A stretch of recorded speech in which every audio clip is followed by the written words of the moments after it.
How's it going, ladies and gentlemen? Welcome into another episode of NAIA SB. Carly, it's May, and it is the most beautiful time of the year. My name is Reagan Harold. That is Best time Carly of year. Fitzer. This is NAIA SB. Carly, I'm sorry, I didn't mean to cut you off there. You're good. I was just saying, postseason softball is the best kind of softball. God, Anyway, we just watched some great softball today. Or I'm sorry, we just watched some great softball that this past week. yeah, My brain's yeah. still on travel mode. I still got a little jet lag. I still got a little bit I of was it. wondering if you did. The 3 hour time difference was tough, but so well worth it. Before we get into this, huge thank you to everybody at Oregon Tech and the Cascade Conference for everything that they did. Carly, I think I speak for you. Same deal there with the Heart of America. Thank y'all so much. Make that such a great experience for Carly and I. And we did some pretty good numbers on social media. Yeah. Yeah. I I'll take a pretty cool little moment there. A slight flex, but did see Softball America wanted to collab with us on something, so we did with the final out, and it was pretty cool to see our video of Eastern Oregon getting the final out there in the Cascade. Last I checked, it was a little over 1,000 likes and had I don't know like 25,000 or so plays. And then right next to it was a post game interview with a pretty good coach by the name of Patty Gasso. And I'll just say we had more numbers, a slight flex, but NAI softball, we're here, Carly. We're here. We are here. We're here, brother. We're here, brother. And guess what else is here? Opening round time is here. Carly, Oh, brother. fire. You had a pretty fun opening round last year, yeah? I did. I made my way down to Oklahoma City. Hit a few jimmies?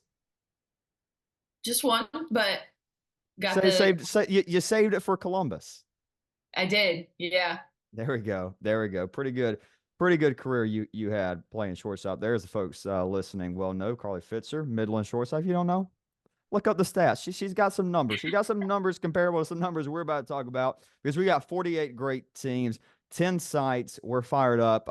Let's start with the one that we know we will be at live coverage. I'll be there to cover this opening round. Super excited to be heading to the Bluegrass State, Go. Williamsburg. How we doing? How Little we honky doing? tonk.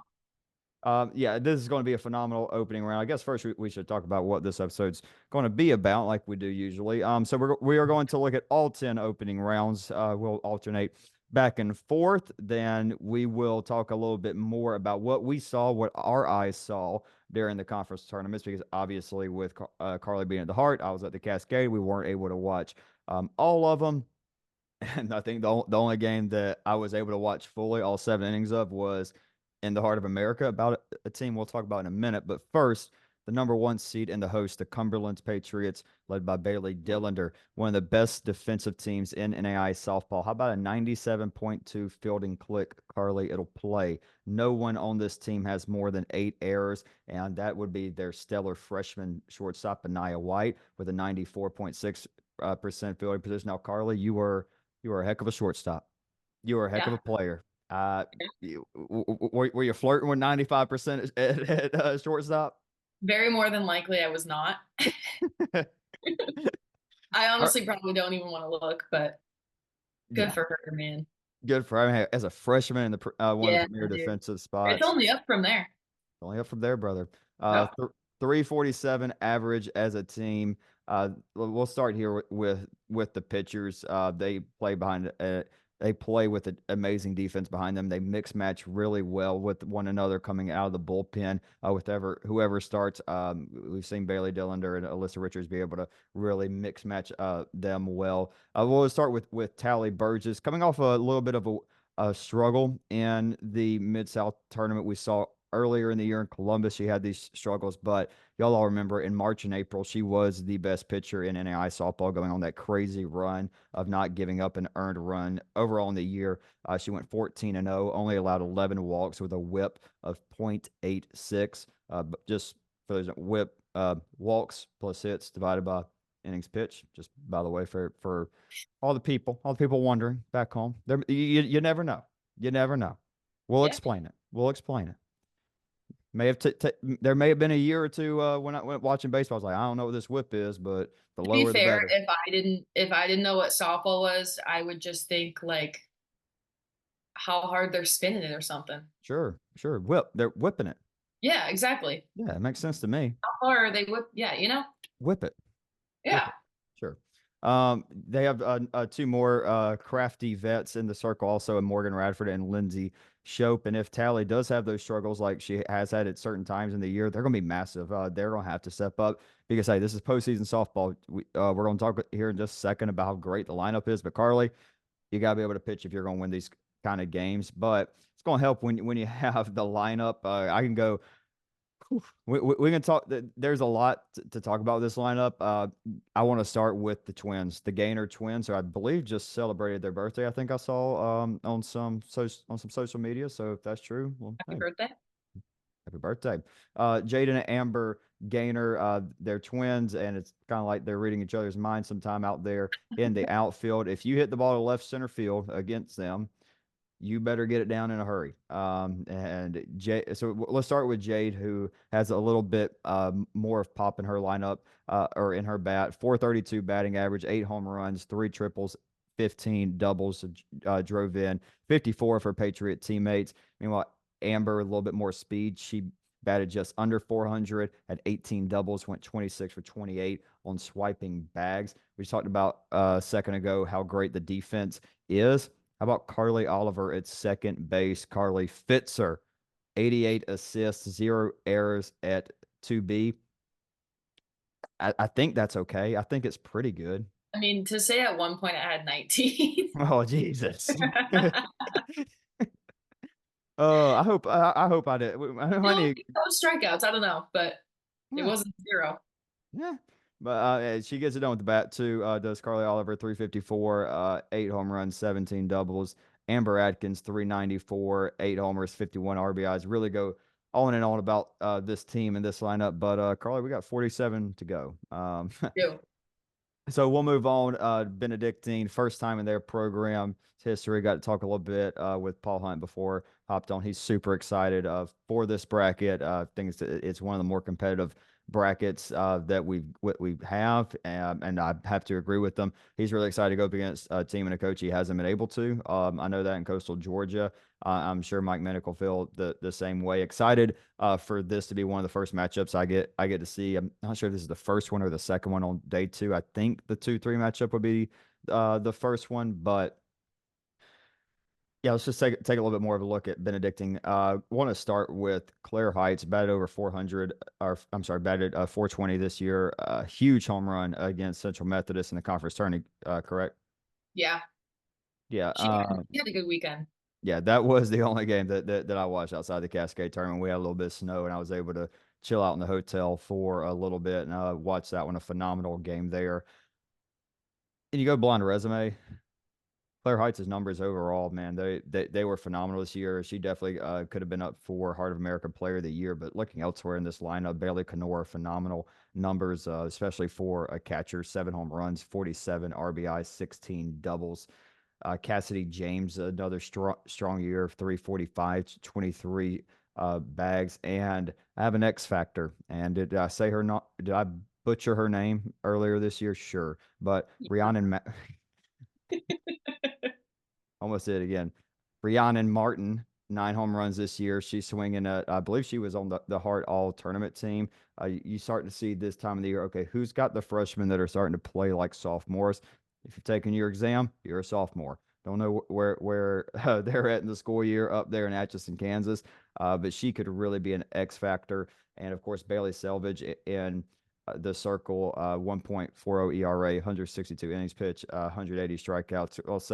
I'll save them. We'll kind of skim over a little bit of the Heart and Cascade teams a little bit more because we want to talk a good bit about them, what we saw with our own eyes. But moving on to a team that I've obviously seen more of than maybe any other team on this list this year, being a Sun Conference guy, Coastal Georgia, one of the more disciplined lineups in the league. A ton of walks up and down their lineup. If you don't throw strikes, if the pitchers in this opening round are not throwing the Coastal Georgia Mariners strikes, it's just going to be walk, stolen base, single, 1-0, 2-0, bang, bang, bang. and then Bryce Peacock hits one 280 feet, and it's like, what just happened? And you got Mike Minnick over there fist pumping, happy over there on third base, coach's box. But of course, this team is led by Sun Conference Player of the Year, back-to-back Bryce Peacock, batting just under 400, 9 home runs, 41 RBIs. Gets it on the circle too, 141 innings pitched, a 2.52 ERA, and she's got a little mini me right there with her with the freshman and Riley Mills, who's had a massive year. I'm pretty much matching Bryce in a lot of these categories, especially in the circle. She's got an ERA just north of 2 at 2.11 in over 100 innings pitched. She's been really impressive watching this year. Rory Rhodes is another really big time player for them. 345, 11 extra base hits, 24 stolen bases. I think a big thing for Coastal Georgia, like I alluded to a second ago, they have a lot of freshmen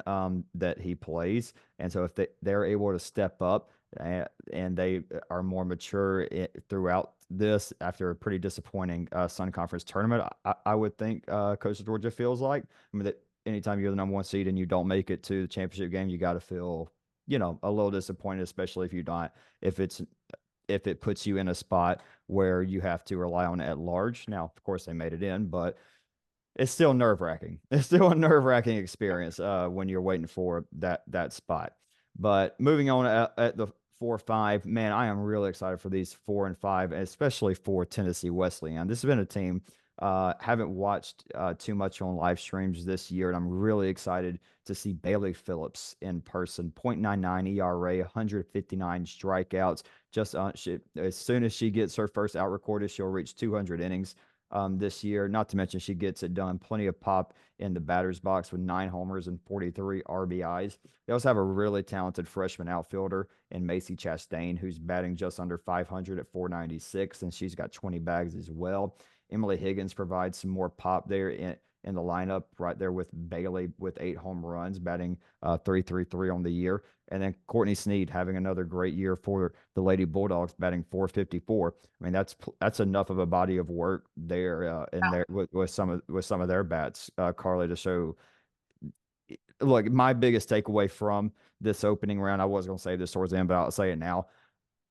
As much as you all know, I love my pitching. I'm so excited for this because I feel like there's going to be some offensive fireworks in this opening round. Yeah. Yeah, and I don't think you can sleep on St. Francis out of the Chicagoland at all. Very legit lineup as well, headlined by Isabella Landeros, who batted 406. And I'm pretty sure, yeah, I definitely know it was her that hit it. And I'm just trying to remember who it was against. I'm like 90% sure it was against IU Southeast, and it looked like a nuke, at least on the live stream. She's been swinging the bat really well. So is Kaylee Sipple, outfielder, batting just a tick under 400, 35 RBIs. And then Brittany Osborne's been able to shoot some gaps. The shortstop batting 391 with 22 extra base hits. Really excited to be there live in Williamsburg covering this opening round, Carly. Dude, it's going to be so good. Fired up. So good. I'm So so excited. yeah. Let's move on. Number 2, Carly. Heading down to our boy Connor Darnell's backyard, Chickasha. Chickasha. By the way, timeout. I just want to give a plug. If you're looking for bag tags, if that's something you want for your team, a lot of traveling, a lot of flights about to be booked. You want to look good. You want to have some good bag tags. Connor makes some sick ones. I wish I had my. I tell you what, you get rolling as soon as you get done with this USAO. I'll check. I'll show the people the little bag tag. Yeah. So start at number 1. I mean, USAO coming off a win in the SAC championship against number 2, Oklahoma City. Sophie Williams was absolutely dominant against them. She had just 2 hits allowed.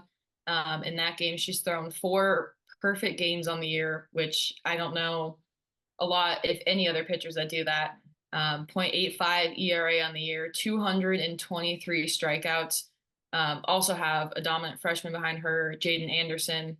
But this team's hitting 356, which is crazy impressive. Mackenzie Ruth, Sierra Selfridge, Malia McMurray, they're all hitting over 400. And then we know Jaden Goucher and Leanne Eaton. I mean, just two phenomenal batters. Yeah. Um, Look, only other pitcher that I know of that's thrown four, y- Annalise. She made oh, she kind of won pitcher of you the know year what? last year. Yeah, Annalise, I am sorry. Yeah, last year she didn't get it this year, but like This year, it's Sophie Williams. yeah, I tell you what, and I don't know, Sophie, if you want some motivation, just go listen to our pitcher of the year. Sorry, we didn't pick we didn't pick Sophie pitcher of the year, so Sophie maybe just go on an absolute tear. By the way, Not that she's not in the running. no, God no, God no. If she wins it, no complaints here. By the way, just real Absolutely quick, not. here's one of the bag tags Connor makes. Is one for me. Again, if y'all want to get that, get after him. Connor Darnell designs. Y'all know y'all see him all over the place and eyeballing us. But by the way, that video they posted and then Dude. fire me. Yo, Oh, fire me up. almost broke my microphone there. Electric. That turned me up. That was awesome. If you haven't checked it, check it out. Yeah. Their social media in general is just top of the line. Oh, they're good. Yes. Everything they post, phenomenal. They talk just the right amount of just they toe that line. Uh-huh. They toe the line very Um, well, very well. But Carly, you got your alma mater heading there. yeah. Team I'm very familiar with. Um, Ended their GPAC on kind of a tough run. They got shut out by Northwestern twice. Um, but they're not done. They got Aaliyah Rincon, who is phenomenal, 1.05 ERA, 236 strikeouts. I mean, I wouldn't want to roll with anyone else but her. I mean, Peyton Some Kohler could behind her is argue, having a great year. some What's could that? argue. I was just gonna say some could argue we have three top 10 pitchers in NAIA softball in this opening round. Yeah. Three of which were at the World Series last year. Yeah, indeed. Crazy. I'll let you keep going. But yeah, Peyton Kohler is having a great year behind her. We saw Amanda Schmaderer have a great GPAC run. I'm hoping she can keep that long ball going. Ronnie Foote, Emily Pry, respectfully hitting 433 and 416. Emily Pry, one of the best leadoff hitters I think around. For sure. Yeah, she needs more credit, but Yeah. yeah, maybe a little bit more production out of the bottom half of the lineup. But Midland's going to be a tough, especially coming off GPAC. I think they're going to be tough. Yeah, and especially if they get Reese Floro back. I mean, that really takes this lineup to the next level. Especially a great glove over there at first base. And if she's back healthy in that lineup, I think they become really, really scary again. And I don't think they'll get shut out back-to-back games again. Knock on wood, for the Midland folks. But Carly, is there a hotter team in NAI softball than the 3 seed in Chickasha? I don't think so. You know what? They're my dark horse for these opening rounds. Okay, I like it. Yep. Steal it from me, but that's fine. That's And you. I called dibs, penciled in. She did. Indeed, you did. Fair enough. But LSU Alexandra out of the Red River, coming off of winning that tournament, they defeated Olu twice, which is a very impressive feat. Handed them their first NAIA loss of the year. Yes. Yes, their first Yeah, two. Yeah. Because the only other ones was to, I think, like Central Washington, something like that. A D2. It was a yeah, D2. D2. Yeah. I recommend not pitching to Haley Fontenot, Why is that? sophomore shortstop. What's that? Why is that, Carly? Um, this little lady's hitting 561, 12 home runs, only 8 strikeouts. Phenomenal. Kind of sounds like a first baseman over at William Jessup, huh? Huh. Yeah. Yeah, I think she's right there behind her actually. Yeah, like literally, I mean, what, like 10, 11, maybe somewhere between 10 and 20 batting average points, like 6, 7 home runs. They have, I think, right about the Yeah. same amount of strikeouts. That I think Sarah um, Giles is like 568 maybe, unless I'm struggling. I want to say 571. I don't know. It's good. It's pretty good. Yeah, it's all right. It'll play. It'll work. But as good as they are, they can they're pretty solid fielding team too, yeah. Yeah, 96% as a team, which is phenomenal. And then they have two really good arms in Haley Primrose and Taylor Spencer.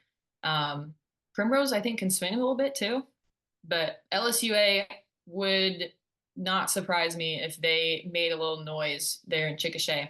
I mean, Primrose a complete game two hitter against that lineup from Our Lady of the Lake. I know you're going to talk about them here in a good bit when we get to the San Antonio opening round. But geez, impressive stuff there. Happy for Coach Trent and the Generals.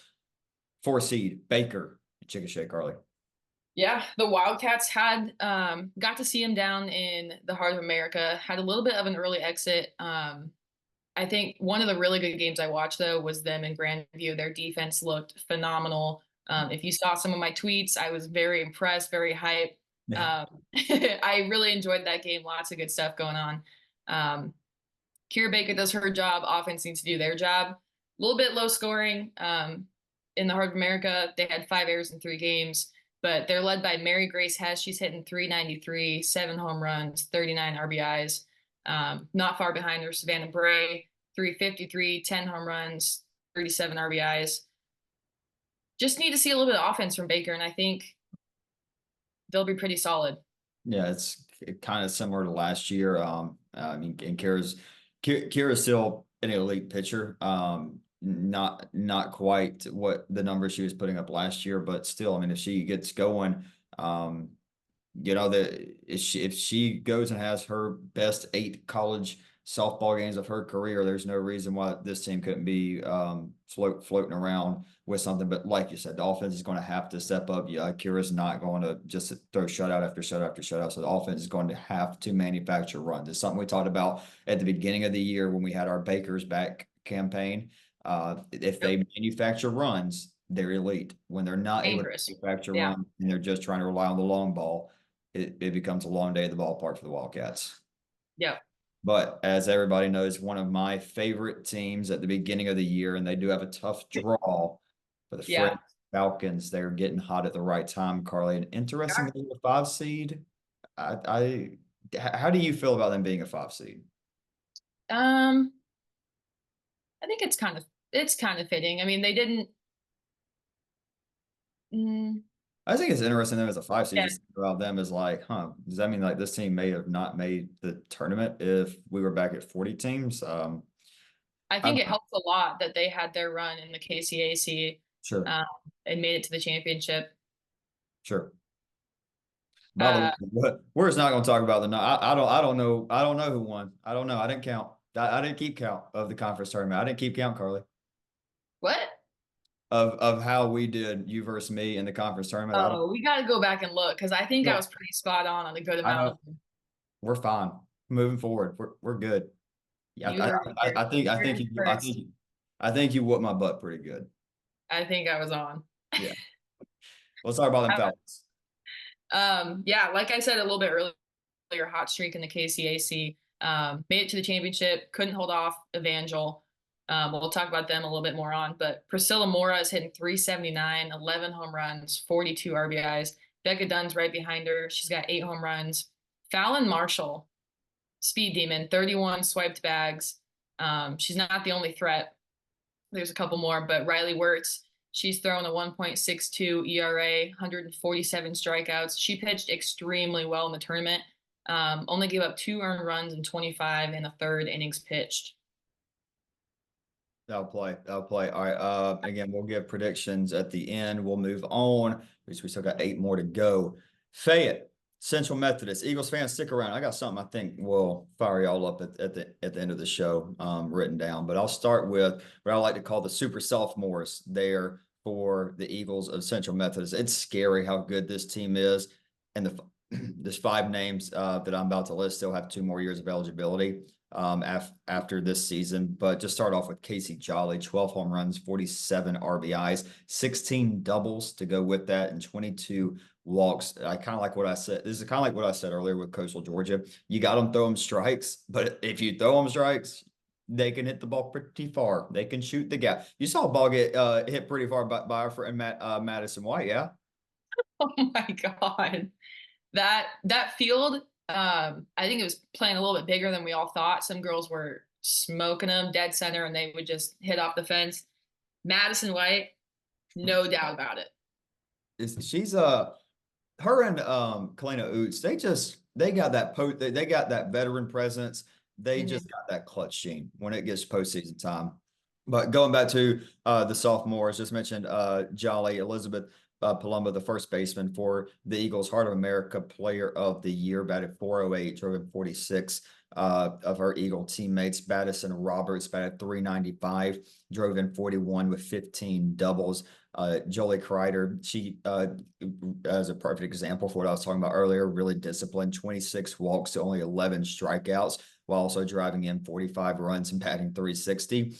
And we'll throw in their number one pitcher, who's also a sophomore, in Jordan Ball, 1.41 ERA, 165 strikeouts, 31 walks, and 165 innings pitched. And Carly, I don't know if you got to watch her much at the World Series last year. That's where us and the rest of the NAIA softball world kind of fell in love with watching Jordan Ball in the circle. What were your thoughts in watching her for the first time as a member of the media?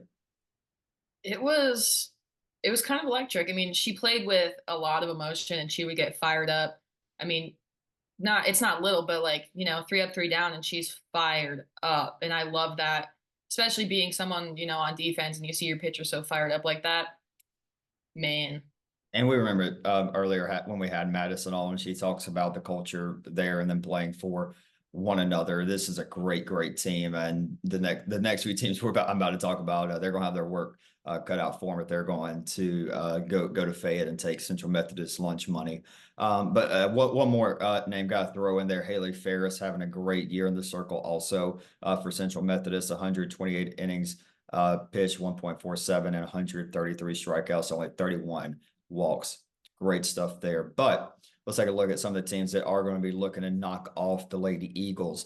Breely Bilger, one of the best power bats in NAIA softball this year. She led the league with 19 home runs, second in RBIs with 67, behind only a conference rival who I'll mention here in just a little bit. Morgan Yeater. Hey, Yeah. this is Speed Demon. This Morgan is Speed Skeeter? Demon. Yeater. Yeater. I Skeeter. believe second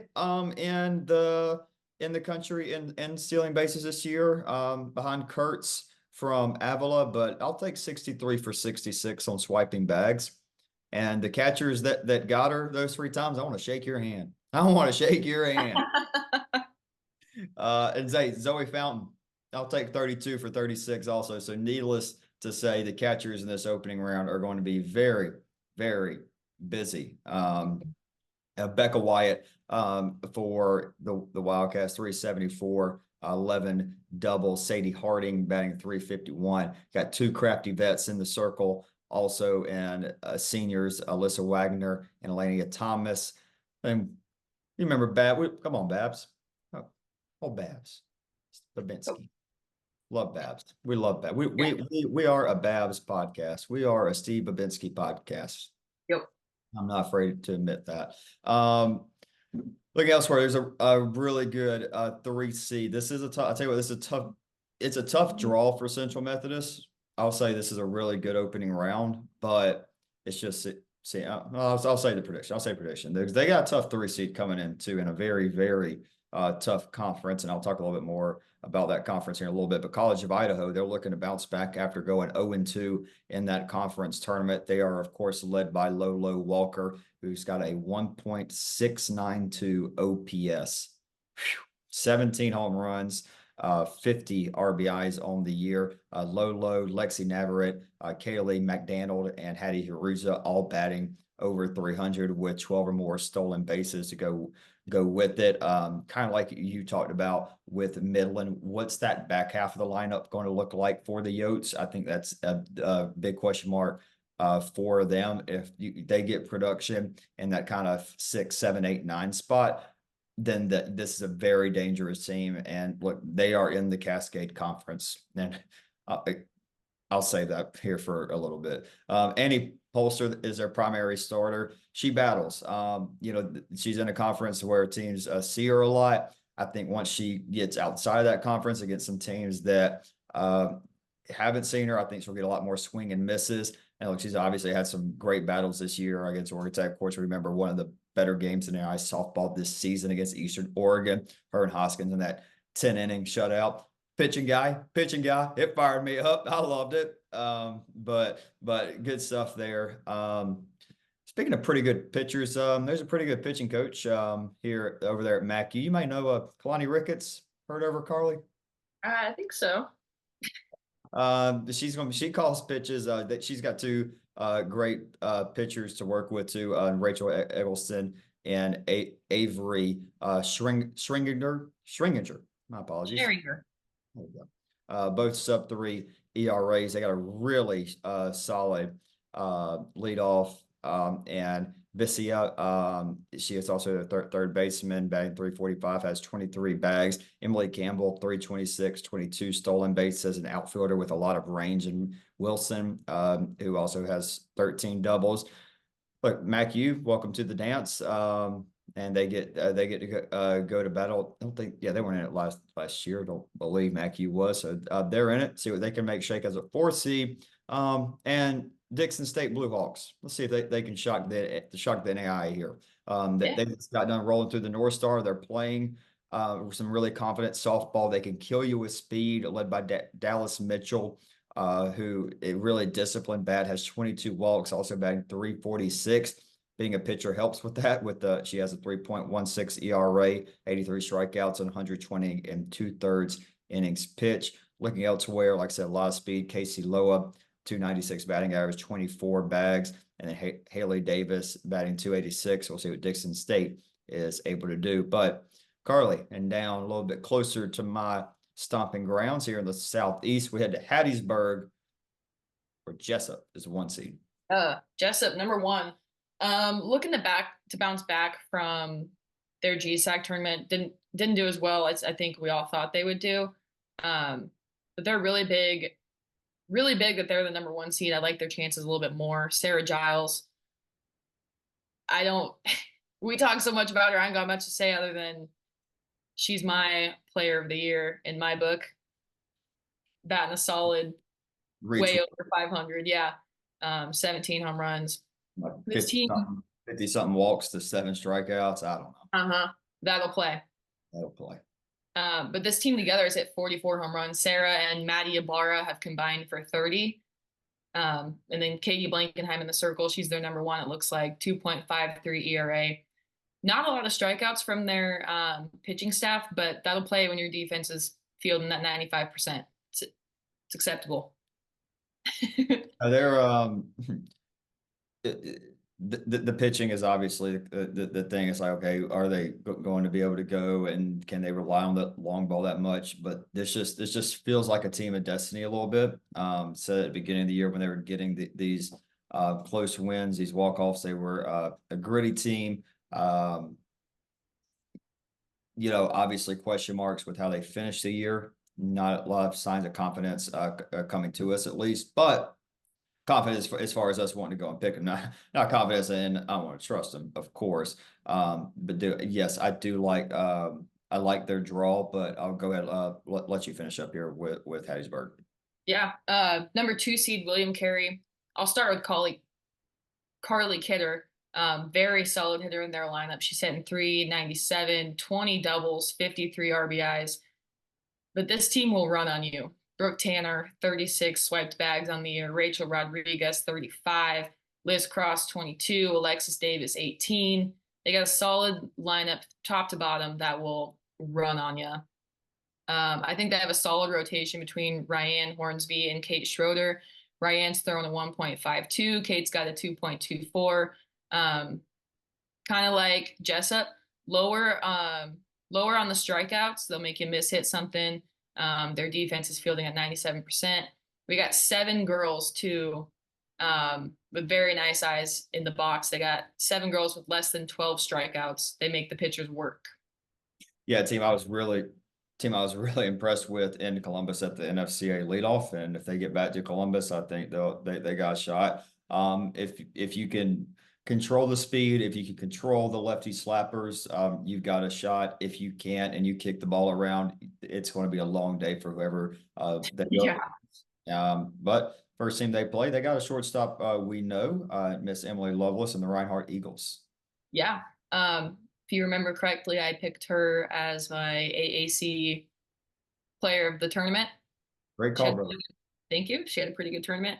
The Eagles coming off an AAC championship. Emily Loveless, 15 home runs. She's hitting 452, 22 swiped bags. I mean, triple threat. But Alexa's team, she's going to run on you. 42. Matter of fact, this whole team will run on you. A lot like William Carey.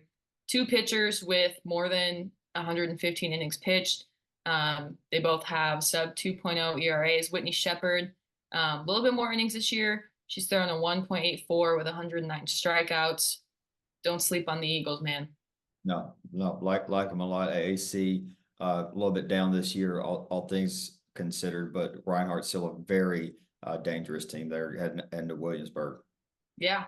And looking at number 4, IU Southeast, they had a little bit of a tougher outing in the River States Conference tournament. Do believe though that they still, in regular season, they finished at the top. Yes, they do.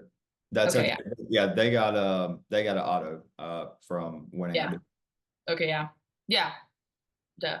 But Autumn Olstrom hitting 11 bombs this year, a whopping 507 You average. will love her swing in person, Carly. I saw it, Really? and I saw it at NFCA. Yeah, you-ish a little bit. You'd like her swing. I have to try to pull it, see if I got a video or two, send to you. Yeah, I'd like to see it. Big fan of cool swings. But freshman Josie Lemons, 25 stolen bases. She's hitting 400. Oh wait, she hit 400 in the River States Conference tournament, 342 on the year. Really good outing for a freshman in their first River States Conference tournament. Like you said, basically a sophomore at that point. But Madison Wathan, 1.55 ERA, 223 strikeouts in the circle. Pitched just once in their tournament run. I'm thinking maybe might have tried to stretch or save the arm a little bit. Maybe, yeah. And ladies and gentlemen, if we knew that there was an injury, I promise we wouldn't share it. We're not journalists. Yeah. We just talk ball. We're here to talk ball. We're here to talk ball. Trust me, I don't know about injuries Oh. when there's so many teams out there. I'm sorry. Yeah.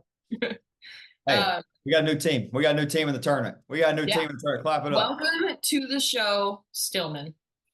Love it. Love it. Happy to have you. Excited to see you.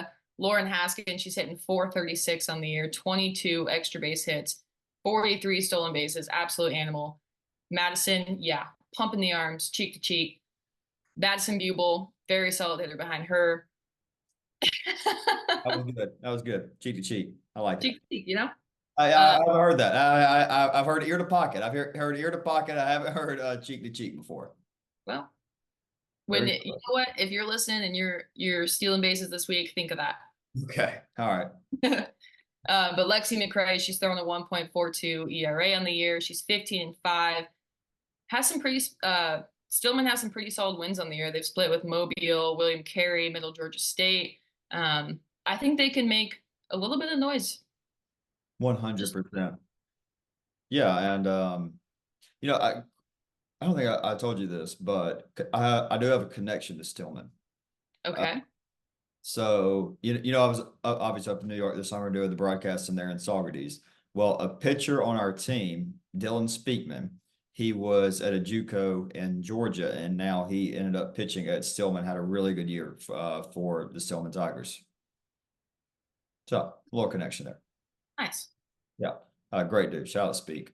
Moving on, we're gonna go to Indianapolis, not for IndyCar racing though. We're going for the Marion opening round, and this I'm not gonna say this is the deepest one, 1 through 5, because I'm saving that take for a little bit later. But I'd say this is, if you want to cut up the pie 5 ways in every conference tournament, I think this one's pretty evenly distributed on who can win. This is going to be really exciting. There's going to be some great softball played in this opening round. Let's start with the host, the Marion Knights, who obviously they made a deep run in Columbus last year. When I saw them at the beginning of the year at Space Coast, I thought they looked like one of the top teams in the country, wire to wire, a top 10 team in the NAIA. They battled through a crazy conference in the Crossroads. just like Indiana Wesleyan and Spring Arbor, who we'll talk about here in a little bit. Got to start with their stellar shortstop, Savannah Harwiger, batting .489 on the year, has 49 RBIs and 36 bags. And alluded to it earlier, Bailey, the catcher for Indiana Wesleyan, led the country in home runs and only did not get the RBI mark because of Abby Madre, who led the NAIA with 74 RBIs. She also batted .410 with 23 doubles. Grace Meyer also batted over 400 with a double. Olivia Stunkel, I mean, she's got one of the nastiest pitches in NAIA softball when her changeup is on. Best of luck to you. And she's going to need that changeup on to go up against a very, very scary team, one of the premier. Now, really, this is the standard of NAIA softball outside of Phil McSpadden to go to Oklahoma City. Nobody argues that, but you win 3 of the last 4 NAIA championships, Southern Oregon.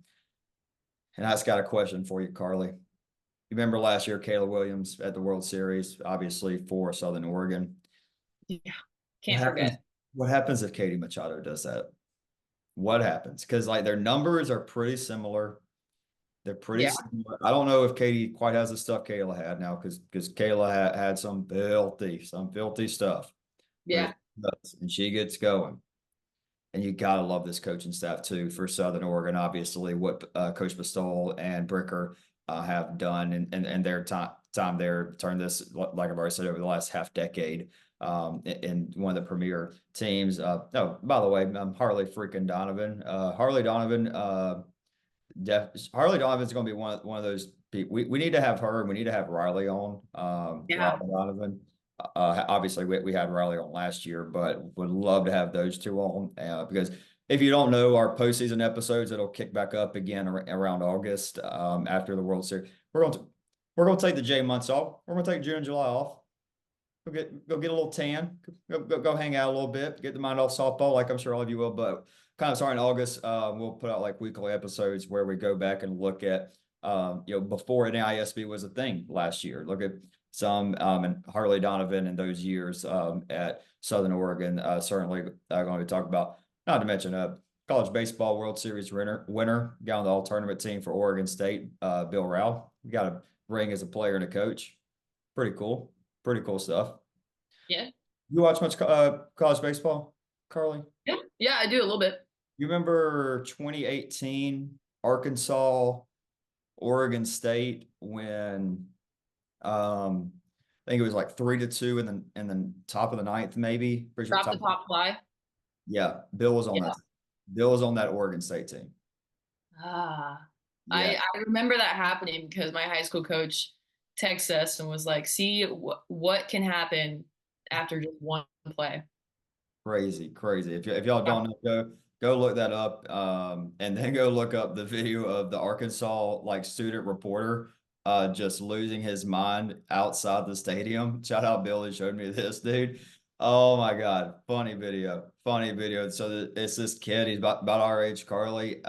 He's just a student. He's living and dying on this. I mean, he's full on woo pig suey, and he's trying to figure out what's happening. There's like a relay going on of people trying to send him information. It's taking him, and he's trying to base it off crowd noise and funny video.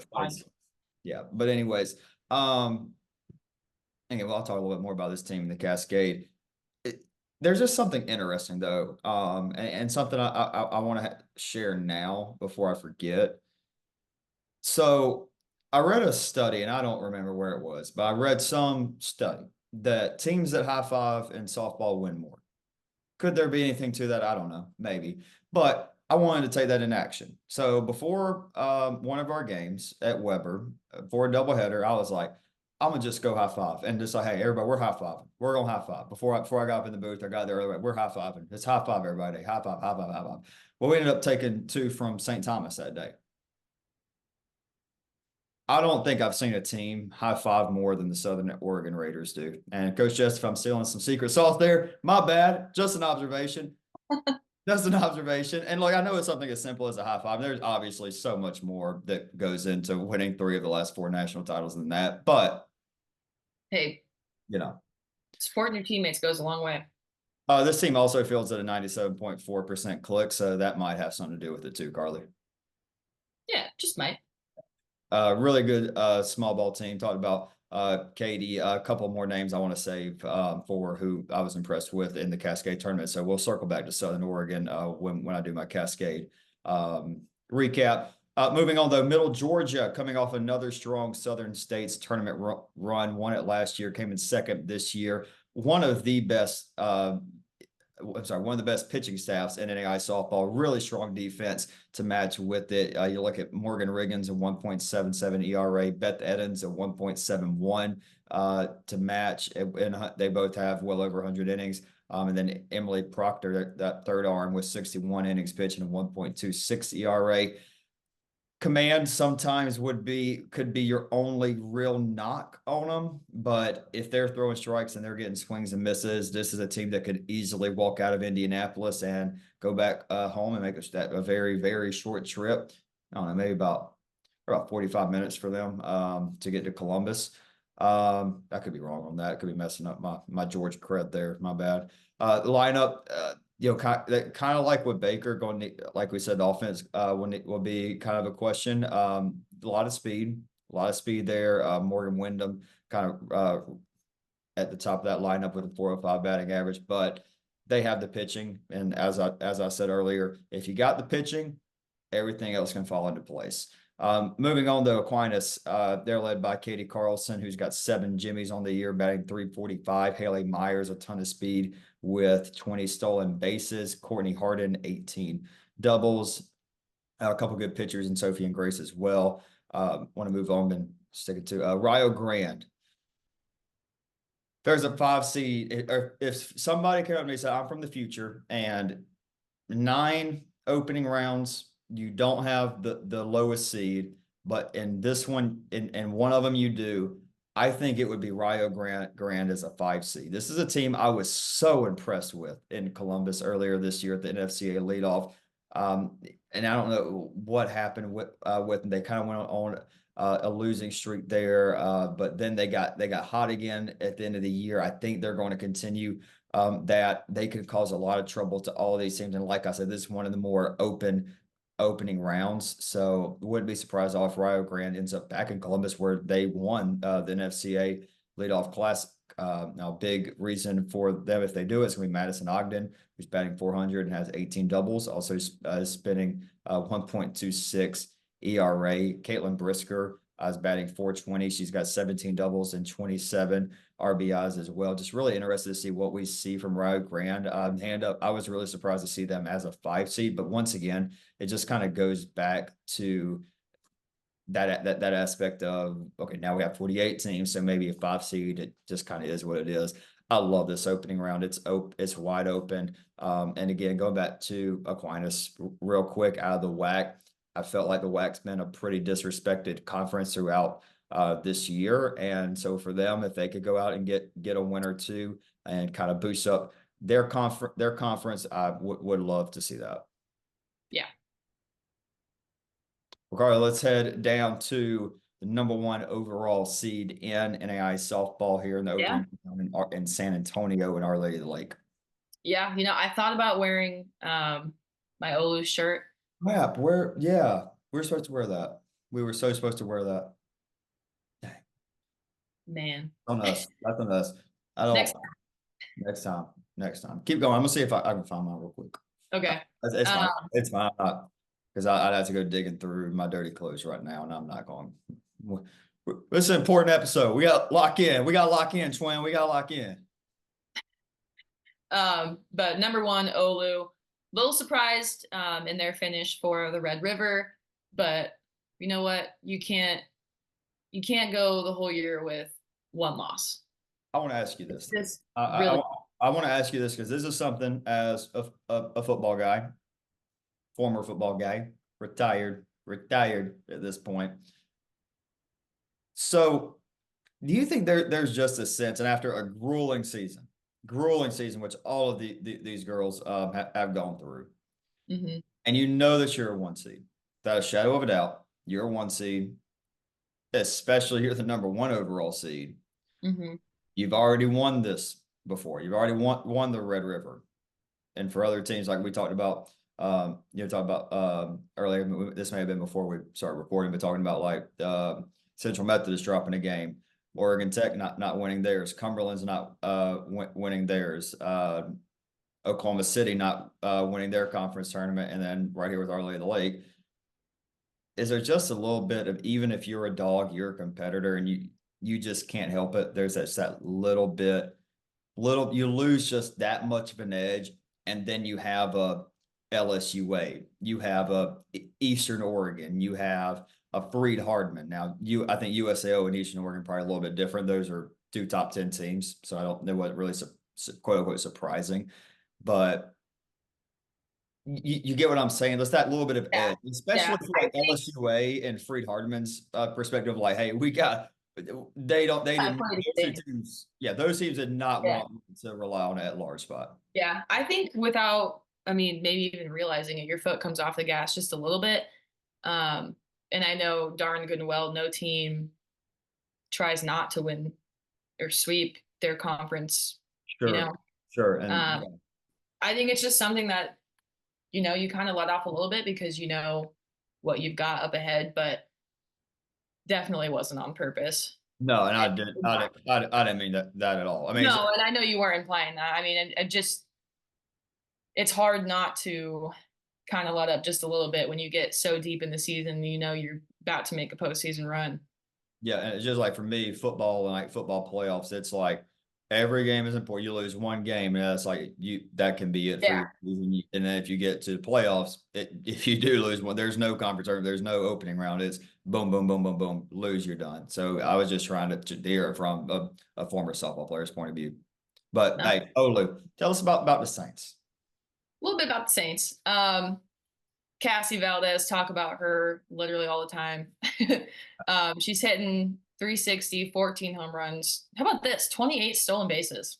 Yeah, you don't think speed when you think Cassie Valdez, for good reason. She's got some other numbers to put up, but yeah, good stuff. And also with the numbers you're about to say with the pitcher, you don't see a pitcher, even if they're a DP, put up stolen bases like that.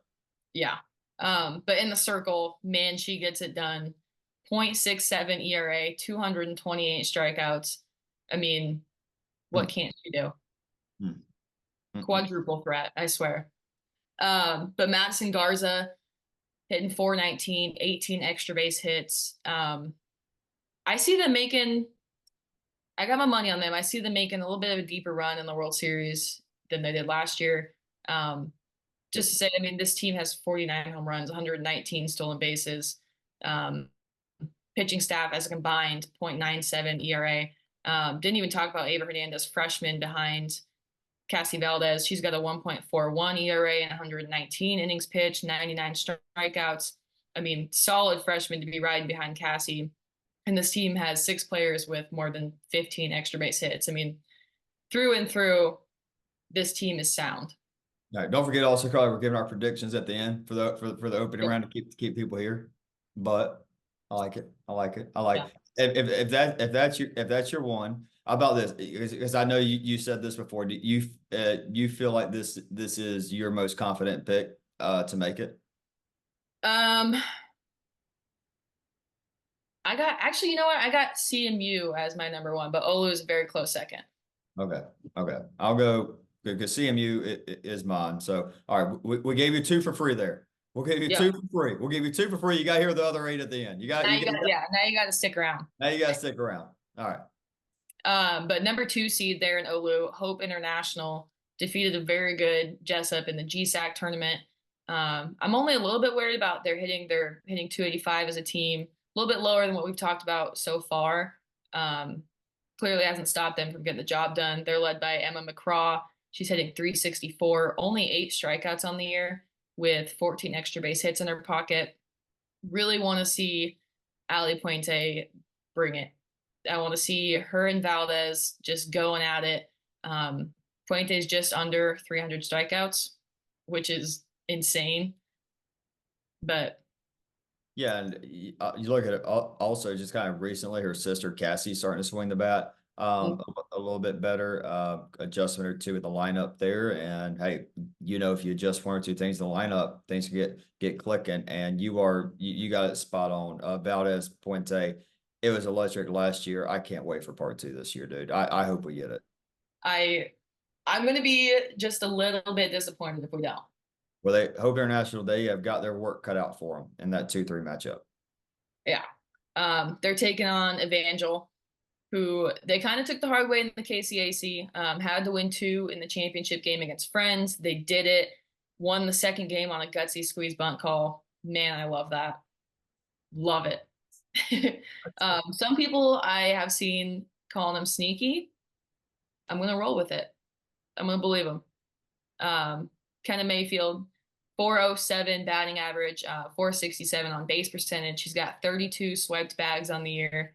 They're led by freshman Maddie Meyer in the circle. She's got a 1.46 ERA, 113 strikeouts, 0 hits against Friends in her outing in the championship series. Solid outing from a freshman. Ashlyn Diggs, just 2 hits in her outing against Friends. I really like the combo of these 2 pitchers. Yeah, I do too. I mean, we saw it to be first year in that conference and win it so impressive. Yeah. I mean, take regular season and tournament, having to win 2. Yeah. Oh, brother. And then number 4, Cotty. Very nice run in the AMC.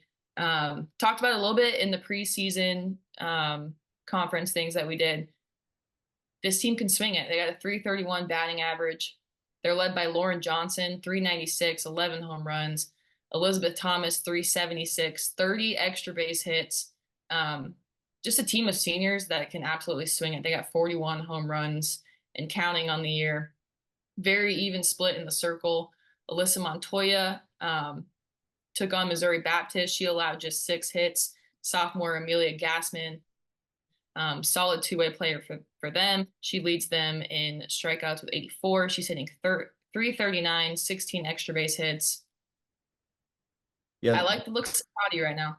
Yeah, I mean, this is a team that beat Central Methodist earlier in the year, so they're certainly capable of hanging with anybody. Now they're about to have to go play I'm gonna say a pretty pissed off Our Lady of the Lake team coming off 2 losses in the Red River tournament. So tough draw for Cotty for sure. But hey, this is postseason softball. You're going to run into some tough teams. That's kind of how this whole deal It works. just is what it is. Well, I'll tell you what, you're going to be running into a lot of tough teams if you're checking out Lawrenceville. This is the most competitive opening round. This rocks. This opening round freaking rocks. When y'all, so for those who don't know and why I wasn't, so last year, Carly, I don't know if you know, but I hopped on Twitter Space during the opening round last year, and I'm just like in my apartment losing my mind. It was awesome. I wish I got to do it again this year, but was kind of 30,000 feet above. Appreciate you and Braden keeping me up, and when y'all showed me the Lawrenceville opening round, I just thought elite pitching in here. There's going to be small ball. There's going to be speed. So let's talk about it. Eastern Oregon just got to see them lift their first Cascade Conference Tournament trophy since 2016. Called it. Yes, you did. Yes, you did. You got it right. And you said it was because of the pitching. And Carly, I'm here to let you know ball, because this is the best duo in NAIA softball. And let me elaborate a little bit more on that, because there are obviously some great ones. We talked about CMU, we've talked about USAO, we're going to talk about Oklahoma City here in a little bit, on and on and on. There's not a duo, in my humble opinion, that matches each other better than Kaylee Hoskins and Kylie Parsons. With Hoskins, you're going to get that 64, 65, a nasty rise ball. Can get a little wild at times, sure, but when she is on and she is in the strike zone, it is very scary. And then you get Parsons, who's right there at the knees, below the knees, with some east-west nasty spin and a good change up to go with it. Really good off-speed stuff.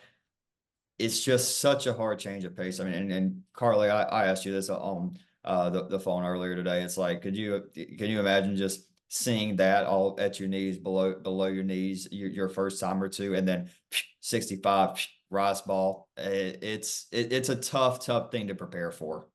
Yeah, good night. I would fold. Like origami. They got a good lineup too. 7 bats, over 300. Good mix up and down. Haley Tyree, Caitlin Evan both have 20 stolen bases. Madison Olson had a really impressive Cascade tournament championship where she had a couple of RBIs. But the swing of the tournament was Hannah Tyree. Oh my gosh, Carly, I didn't tell you about this. But you want to know what makes all this worth it? It's Hmm. moments like this. So interviewing Hannah post game, and I look over, and thank God I saw this as I'm wrapping up, or I don't think I'd have been able to finish it, the interview. I look over and I just see Haley, her sister, just hand over, starting to cry, like crying a little bit. I'm like, oh my God, the feels right now are feeling Carly. Gosh, I probably wouldn't have made it through either. I would have just brought her on. Yeah, I almost did, but it was like right there at the end, and I'm like, Yeah, oh my God. It was also cold. It was chilly. It was chilly. It was I loved it up there. God, you want to talk about some beautiful country. it looks absolutely gorgeous. My days. It is unreal. It's unreal up there how beautiful that whole the basin. Unreal how beautiful it is. But I tell you, it's hard to go undefeated in that conference tournament. It's really hard. Yeah, And they did, and they did. But looking elsewhere, you want to talk about great pitching? Annalise Jarvis can spin it she's got a little something cooking. a little something. And has it been a tough year for GGC? Have they had some tough stretches? Sure, but Carly, kind of like I alluded to a little bit with Kira, I kind of walked that back because I wanted to save it for this one. If Annalise goes and pitches 7 or 8 of the best games of her college career, and the lineup, if the lineup just kicks it up a notch, which I certainly think it could, because I mean Lindsey Owens is good of a leadoff hitter as there is in the ice softball, batting 340 and 38 for 38. Chloe Goins is really solid behind her. Morgan McQuagey also throw in there. If they can get going and they're able to manufacture runs, and Annalise is on. Is there any reason after a year where a lot of noise around the country about GGC maybe being ranked too high throughout the year? And hand up, I mean, I'm one who will say I think throughout there are a couple polls that came out where I had Georgia Gwinnett a little bit lower than maybe what they were. But like I said, if what I just said comes to play, is there any reason this team couldn't go to Columbus and then go back to Lawrenceville, a little 2-hour drive with a nice little red banner to add into that beautiful facility up there? I really don't see why not. And they got to, and hey, all these teams, you got to go to the house. You got to go to the Grizzly Den. Yeah, they got a nice complex.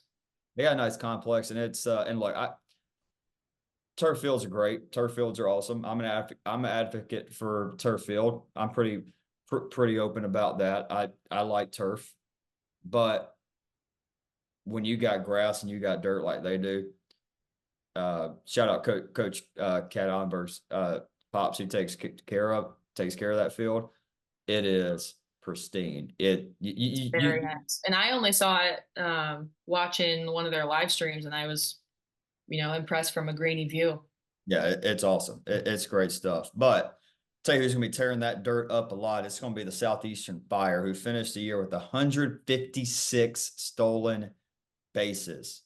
I said they would get. I said they'd get to 200. I thought they would. Not over yet, but not quite. But I'll take 156 for 168. That's a lot. That's stressful. That's stressful for teams. Yeah. I'll tell you what. To tell you what else is stressful, it is the 3 young ladies that they have in the circle, and I'm gonna start with the name. Could be way too early here. Don't be surprised when we get here around this time next year, and Eden Playa is a player or pitcher of the year candidate. Freshman's got a 1.22 ERA, 132 innings pitched. Obviously, the Southeastern Fire, a team I've gotten to see a ton over the last few years. Eden, someone I've just gotten to see this year, the freshman out of Miami. But man, kind of similar. Good comp. Kylie Parsons. That's who it is. Kylie Parsons. She isn't as big, like as tall. She doesn't get on you quite as quick as Parsons does, but just as far as stuff wise, pretty similar. Pretty similar. And then you have Claire Seconder, who's of late been absolutely dealing. Had some great starts at the end of the year, great starts in the conference tournament. She's held opponents to a 182 batting average. Ton of postseason experience, obviously. Same with her partner in Autumn Hunter. Quick little Suncast plug. Had an interview with Autumn Hunter a couple of weekends ago. Phenomenal interview there. Y'all go check that out. Little plug. This softball. It's an NAIA softball. I'm not afraid to it. Autumn's had great command. 2.31 ERA. Only 19 walks to 71 strikeouts. And like I talked about it, they do such a good job from really it's 9-1-2-3, and that lineup with so much speed with Chappell, the two Brooks sisters, and Riley Sanders. Gosh, Carly,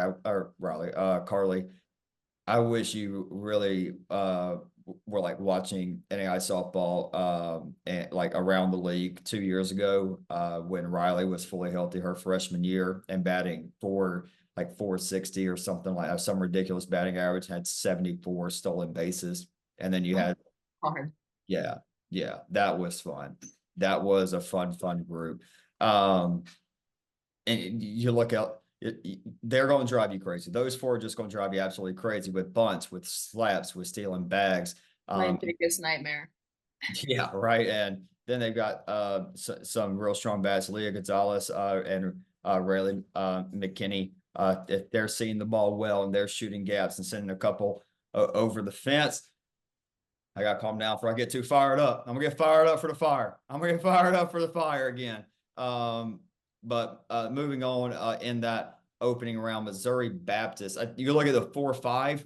The 4-5 here, they probably have two of the best two-way players in NAIA softball. Each of them do. We'll start with Missouri Baptist and Brooklyn Fisher. I remember giving her a ton of credit earlier this year.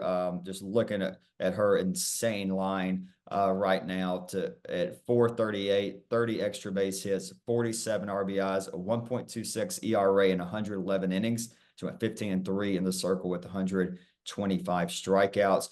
Two good arms to come in behind her too, and Taylor Whitehead and Alexandria Cafola. They both have sub-3 ERAs. Looking at elsewhere in the lineup for the Spartans, Jenna Zach, 405 batting average, 22 bags. Megan Hager has 28 bags with a 385 click. So again, ton of speed for this team. Kind of match with the other teams in Lawrenceville. And then, hey, Spring Arbor, Cardiac Cougars. I mean, you like that? You like that? I like that. Yeah. I thought of that when I was typing up. I was like, Cardiac Cougars. Got to remember that. But Emily Hamp, how about 540? How about a 540 batting average with 34 extra base hits, 177 ERA, 186 strikeouts. Carly, I think I don't want to confirm this because I don't want to make it 100%, but I'm like 99% sure that Emily Hamp's the only player in NAIA softball that batted over 500 and had a sub-2 ERA. Given how much she threw. Yeah. There's probably some that technically reach that, but maybe they didn't really reach the 75% requirements. Don't hold me to that. Don't quote me on that. Check it first, but I feel pretty confident in at least saying that. Yeah, I'll roll with it. Can we get a Roo showing? Let's get a Roo showing. You look elsewhere in the lineup: Grace Lentz, Summer Ambler, Maddie Thrush, Elania Walker, all batting over 300 with 25 RBIs. Just some dogs in that lineup. And well, Carly, speaking of dogs, something we have not had on. It's been too long. Show off the hoodie. Show off the hoodie too. Oh, Rue baby. Rue on the pod. Hey, Rue, go get your NAIA SB merch. Rue will love it. She gets more treats the more merch you buy. We're working on a merch store. That's coming. She's got to pay her rent. Yeah. Old Rue. God, I love her. Love my awesome roommate too, Seth. Carly, the Stars. The Oklahoma City Stars took a tough loss to USAO in the SAC championship. Personally, wouldn't want to get in the way of this team. He got in the way. I'm gonna say it's a little bit of a revenge year. It is. It is. It is. It's revenge year for the Stars. Yeah. It would be Who tough. calls that? Who calls that, by the way? Is this your fault? It's your fault. It's a little bit your fault. A little bit Ronnie Foot. A little bit. Yeah. Yeah, it was a combo. For sure. For sure. But yeah, like I said, you don't want to get in this team's way, especially right now.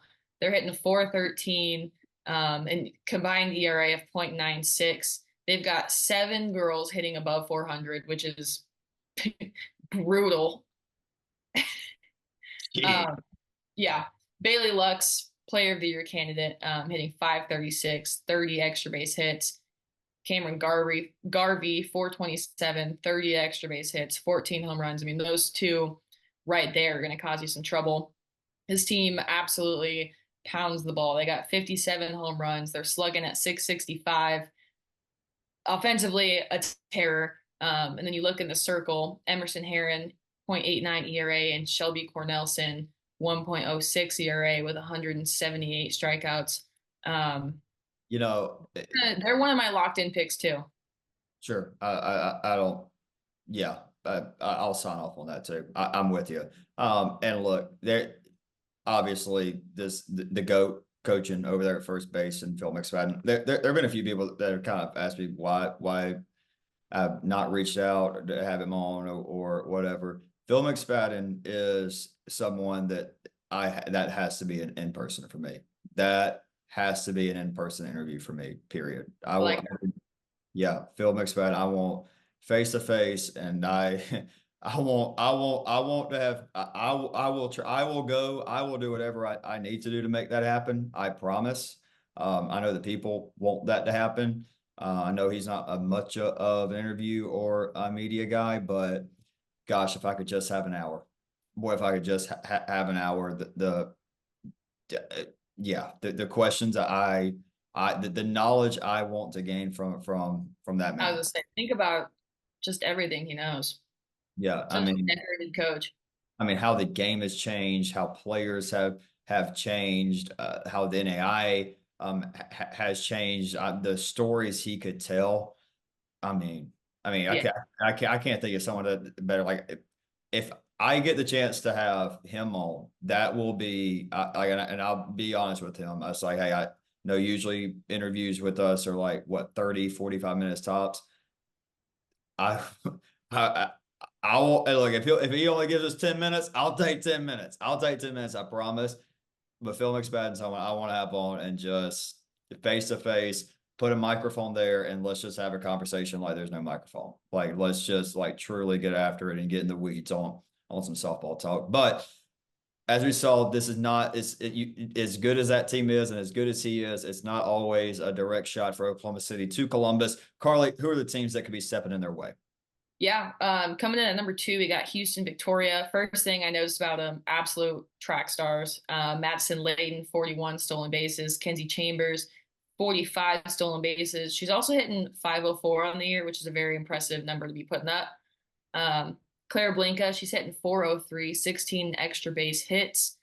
And this group's led in the circle by Cameron Cohen. She's got a 1.74 ERA, 80 strikeouts.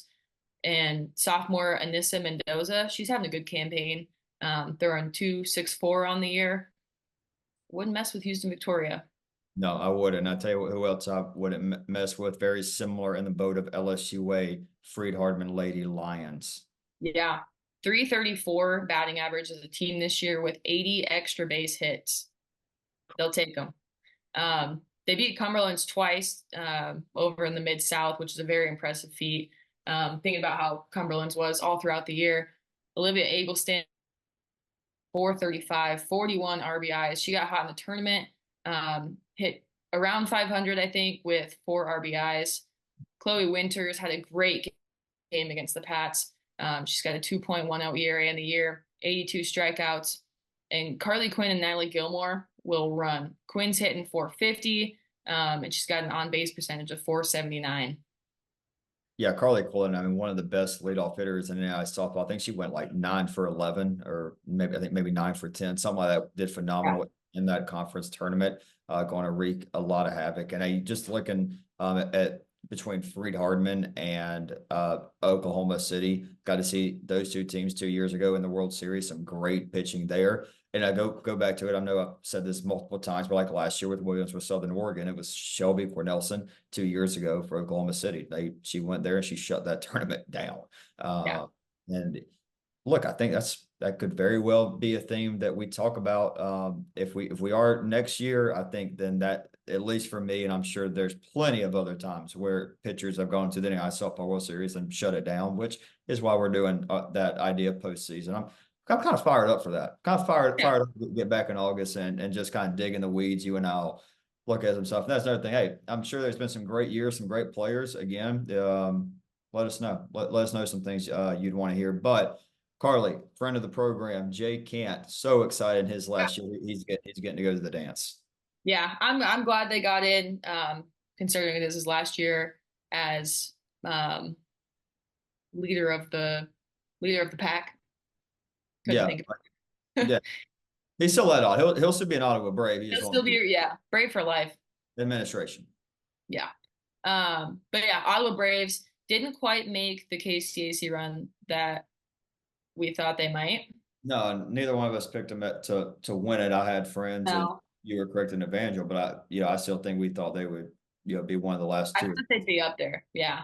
But they do have 30 home runs and 20 triples on the year. 20 triples is absolutely insane to me. Reagan Hammonds happens to have 14 of those. Kara Haffenstein, she's got 25 extra. Oh, wait, I goofed that. Reagan Hammonds, 14 home runs. Kara Haffenstein, 25 extra base hits, 7 triples. She's hitting 344 on the year. Macy Rover, 36 stolen bases under her belt. She'll run on ya. Ashlyn Mercer, she leads the circle. She's got a 1.76 ERA, 89 strikeouts. And I kind of like the look of Takia Hill. She could see some time. 11-4 on the year with a 3.26 ERA. Yeah. Yeah, they battle. Ashlyn and Takia, they both absolutely battle. Moving on, we're going to head to K Falls, where I was just at, and again, oh, Mike. All right, good. Again, just want to say, what's going on? What's going on here? What we got? What's going on, my mic? Can you hear me still? Yeah, I still hear you. Still hear me? All right, it's probably just going automatically to the computer. I'll just go to make sure I'm in my computer. Yeah, all right. MacBook. So quick little audible right there. But like I was saying, so many people I want to thank for my time in K Falls, all the coaches in that conference, especially Greg Stewart there with Oregon Tech, John Van Dyke, the AD, Mike Gerard, Mike Safford, my apologies, Rob Cashel, Courtney with the Cascade. Great stuff. First class people. And again, really appreciate that. I've loved my time in K Falls. Carly, as much as I want to go back, and selfishly, I will go back in a heartbeat. If with your time in NAIA SB, we get a chance to send you out there, got to do it. I got to make it happen. Yeah. Now, Oregon's on my bucket list. So yeah, I would not be mad if that opportunity arose. Yeah, you probably have a little bit, you may be a little bit more equipped in the closet than I was. I definitely will be. You froze. I got sunburnt. We switched places for a little bit. We did. That's right. We did. Yeah. Shout out Coach Bobby. Oh, one more. Shout out Coach Jamie again. The assistant coach there for Oregon Tech. But then Coach Bobby Mick. He hooked me up. He hooked me up with some long johns, a little thermal shirt. He got me right. He got me right. If it weren't for them long johns, I'd have been for a long day, because I got them thin pants. I got thin pants to wear like it in Florida. So it's like, thank God. But let's talk a little bit about the Owls softball team. It's a lineup where they're all batting over 300. Soon to be, I believe, one hit away now from being the all-time Cascade hits leader. Our girl Kayla Mick, TikTok legend for us, and Gosh, Carly, what a cool, I mean, anytime you're the number one for a team, much less an entire conference, much less the Cascade Conference, incredible stuff. Incredible stuff. By the way, did I tell you her mom was like incredible in the 90s? Really? No, like unreal numbers. Like Really? that will be like the I'll those have to dig into 90s. that. Yeah, that'll be something maybe we have Mama Mick on. Maybe we have Mama Mick on. Oh, Maybe we have Mama Mick on. By the way, probably the best meal that I ate in Oregon, without a shadow of a doubt. We had taco night over at their house. Oh my days. Those were good. Those are so good. So good. man. Unbelievable. But anyways, going back to Kayla batting 480 this year, 38 extra base hits, 60 RBIs, a 94% fielding percentage at shortstop. Nita Cook, one of the top three gloves at second base. I even told her after a game, I was like, kind of forgot how fun it was to watch you play second base. Do you remember that crazy play she made? I think it was against Midland. Yeah, it was. Wait, it was. The yeah, because It I'm was. pretty sure I was the one that hit it. You were the one that hit it? I did not know I that. might have been. You might have been. All right, if y'all know, it was an incredible play. Did you ever It see made Sports Center, didn't it? number three? Number Yeah. three. Yeah. Yeah. And Braden got an insane video of it. It was great stuff. But yeah, Nita Cook knew she was great with the glove, but this year's really stepped up at the plate. She's got 25 extra base hits, also 21 for 21 on swiping bags. Lexi Klum has stepped up at the end of the year and is really swinging the bat well. She's batting 386 with 24 of the extra base hits and 51 ribeye steaks put on the grill. Zoe Allen, JC Stewart batting over 375, double-digit extra base hits as well. Puake Milborn, someone who I noticed last year in Columbus as a freshman, just good swing, good fundamentals. I could notice a little bit more this year coming out of her shell, a little bit more. One of the better bat flips we've seen this year. Dude, phenomenal. I love a good bat flip. Love a good bat flip. If Love you're a it. hitter on it, you just don't like fun. Yeah, absolutely. Love it. Love that from her. Phenomenal defense, strong arms in the outfield. Maybe a little too strong at times every now and then, but still great stuff. And Kayla's sister plays. She plays out there, Malia. Malia Mil. Yeah. Yeah, Yeah, you were saying that. yeah, super speedy, good stuff there. Yeah, I could keep going on and on about this lineup and their defense, but just transitioning over to the circle, Casey Schmidt coming off an All-American year and doubled that up this year with a 1.55 ERA, 166 strikeouts, and 171 innings pitched. Man, I was really impressed with how she was able to work out of some jams in the conference tournament. She had one of the better answers to one of my questions in a post-game interview. I asked her how she was able to spin a complete game shutout against College of Idaho. That was probably the coldest game that we were at, and I was having trouble typing on Twitter, and she was just spinning a complete game shutout. And she said, "Well, we call this Oregon Sunshine," and I was like, "Yeah, I must be missing it. I must be missing it." But they're maybe a little bit better equipped to deal with it than I am. Mackenzie Staub, really good, really strong number two in the circle. Carly, I sent you the video of Allie Parker. Mm-hmm. That's some stuff. That's Mm-hmm. that's some stuff now. Yeah. Now she's got to get to a postseason. She's got to be able to adjust to a postseason, college postseason strike zone. That's a big thing for her. Gotta trust your stuff. Gotta trust your stuff. Hit your spots. If she's able to do that, X factor here in the postseason and NAIA softball. But moving on from the Owls, Lions, can they stay hot? I mean, let's not forget this whole run started last year, won the GSAC, beat Southern Oregon the first game in Ashland, just ran through the GSAC. Brianna Williams, phenomenal number one with a 1.46 ERA, 140 strikeouts, and 182 innings pitched. She pairs really well with Vanessa Robles, who has a 1.86 ERA and only 79 innings pitched. Amara Farley, extremely speedy, hits the gaps well, had that walk-off against Hope International. She's got 23 extra base hits this year. Cameron Walker having a great freshman campaign, batting .420, 18 strikeouts to 14 walks with 22 extra base hits. And then Noni Chavez batting .364. Like Vanguard, they just won a really tough conference tournament in the GSAC against Hope International and Jessup. They got their work cut out for them against Oregon Tech, but we'll see. They first, though, have to go up against the Sun Conference champs, and that is the St. Thomas Bobcats Sun Conference. Stand up and go travel 2,500 miles. I know the trip. I just went on the trip. Yeah, try to sleep on the plane, ladies. Trust me, it makes it go by a lot quicker. It's tough though when you wake up from a go, you look over and it's like, oh, we're just over Mississippi.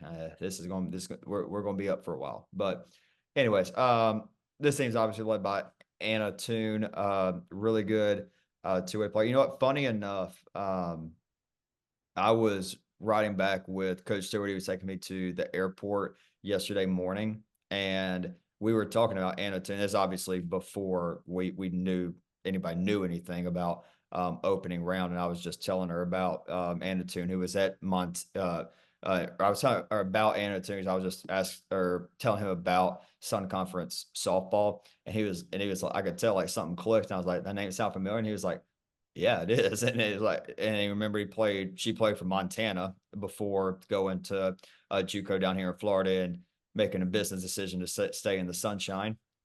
Don't blame you. Yeah. But she's having a phenomenal first year in Miami Gardens, 391 batting average, 27 extra base hits, 36 ribbies in the circle, 1.6 ERA, 194 strikeouts, 40 walks, on conference pitcher of the year. She pairs really well with their number 2, Melody Viciano, who has a 2.39. They're a scrappy group. Bianca Palacios batting .400, but they're going to rely heavily on Anna and Melody to keep them in ball games and then gets late in games. When they get late in games, it's a really scrappy group. Super happy, so happy for my boy Coach JC winning the conference, making the opening round. Really happy for him and seeing what the program that he's built up over the last 3 years. Yeah, he was the assistant coach for the baseball team when they were the runner-up in, I think, 15. Is he 15? I think 15 and 19, maybe 17 and 19. But he's been at the big dance. He's been at the big dance for baseball there in Lewiston. So he's been in these big time situations, even though he's a young softball coach in the NAI. He's been in NAI baseball for a while. He knows his process. He knows he's got his work cut out for him. But looking elsewhere in this one, Embry Riddle. This is going to be this is a tough 4 seed for them. And I think Embry Riddle is probably who Oregon Tech will face first in the opening round. Vanessa Brink, a really solid year, 1.9 ERA in 140 innings. She struck out 197 batters. Claire Steeler at a 3.17 ERA. Diana Miranda Montano batted .403. Autumn Salisi batted .354 with 20 extra base hits. I would like to see Vanessa go up against that Oregon Tech lineup in the second round. I think it'd be really good. But another Florida team, Florida National, that see if they can be right there with St. Thomas, making that trip from South Florida all the way up to the basement. Janessa Escobar batted .353 this year. O'Bandon batted .324 and Costelli .379. So we'll see what the Conquistadors can do. But wrap it up, Carly. We got one more to talk about.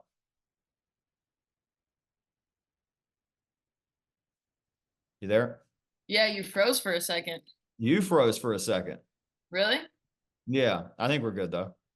I think so. I think we're all right. So last one. You good? You got? Yeah, we're chilling. All right, Sioux Center. Are we over? Okay, Sioux Center. Number 1 seed over there in Northwestern. They swept the GPAC, took regular season, took the tournament, held number 12 Midland to 0 runs in the championship series. Impressive feat. I think my number 1 on the team, Cameron Etherington, absolutely shut it down against Midland. She's thrown a 1.7 ERA, oh 07 ERA on the year. Got 131 strikeouts. She's also hitting 397, 5 home runs. But talking about pitching, they have 3 pitchers that have significant innings under their belt. They all have a sub 1.30 ERA. Kate Kralik, 107 and 2/3 innings pitched. Got a 1.11 ERA with 101 strikeouts. Those are 2 very solid pitchers that go really well together. And then looking offensively, I mean, Gwen Mickelson, 378 senior shortstop, got 23 extra base hits, only 4 strikeouts on the year. Talk about a tough out. Yeah, that's tough. And gosh, they're so good. They're so good, Yeah. but man, they got a tough number 2 coming in. They do. Madonna, undefeated in the WAC this year. Very, very impressive thing to do. They're hitting 362 as a team with a 506 slugging percentage. Freshman Ashley Rosewich, very impressive WAC tournament run. She hit 500 at 6 RBIs. She's hitting 331 on the year. Looking over to Alyssa Gauthier, she's having a phenomenal season, hitting 433, 27 extra base hits. And then Mackenzie Ming, not far behind her. She also has 27 extra base hits, 10 home runs, while hitting 364. Gauthier and Finkbeiner, Reagan Finkbeiner, they have a combined 48 stolen bases. And then Mason Schloud, another pitcher of the year candidate, throwing a 1.06 ERA, 254 strikeouts. And combined with Jane Anderson, who's got a 0.92 ERA, a little bit less innings. But I really like this pitching staff. And even looking at their defense, fielding at 97.5%. I mean, Madonna and Northwestern are going to have to, it's going to be a battle. Love it. Carly, I want you to talk about the moment you saw with Grandview and the Central Methodist parents real quick, as we get to talk about Grandview, the 3 seed in Sioux Center. Yeah. It was Grandview and CMU, like you just said. You know, they weren't sure that they would get that that bid. A little nervous. They're a little nervous. They're a little nervous in Des Moines. Yeah, a little bit. Can never be too sure. The coach was very cool in pulling seniors out one by one and letting them get that last moment and recognition that they should be getting. So it was very cool when Wall Jasper came out, and everyone was just very respectful of the player that she is. Yeah. And standing tears were shed in the stands. Very cool moment. Yeah, it was awesome. And obviously the Grandview parents are going to do that because of the career Jessica's had for Viking softball, but for the Central Methodist parents to recognize that moment and do it also. Class act there. They are first class. Love that. And that shows NAIA softball, and it really shows Heart of America softball too. Love it. Great stuff there. But tell us about Grandview. Who are going to be the names? Obviously Jessica and elsewhere for them to end up back in Columbus for the first time since 22. Yeah. So speaking of Jessica, I mean, I was very impressed with her at the plate in the Heart of America tournament. She hit 587, had 2 doubles, 5 RBIs. She's hit 370 on the year. Getting it done on the circle, she got a 2.58 ERA, 179 strikeouts. But looking at the rest of their lineup, I really liked Olivia Kais as a leadoff for them. If she wasn't getting on, she was putting the ball somewhere, hitting it hard, making the defense kind of work for it. Rachel Anderson was another name that I liked seeing. Had some timely hits for the Vikings, 309. And then Maddie Huseman is another good option in the circle for them. She's got a 2.16 ERA and a 1.08 whip. I like the Vikings. They competed well from what they're battle tested. They're battle tested. I mean, like I said, I stand on thinking that the Cascades SEC football, no doubt, and we're going to talk about that here in a minute. But I think the Heart's right there. I think the Heart is very comparable. I think they're very good conference. They're battle tested. Their defense is very sound too. I mean, they were a part of that Baker game that I was tweeting about. That was just absolutely nuts. Let's move on to a team that seems to always give fits to teams in opening rounds. And that's the St. Xavier Cougs. Coming off their CCAC championship. Yep. Aubrey Roble 489. Alexis Reese, 351, 13 extra base hits. Caitlin Wright, 350, 11 stolen bases, 17 extra base hits. You're looking at 3 girls that just got first team all conference. And Yeah. then Layla Summers, her as well. Yeah, Aubrey. Point. Hmm?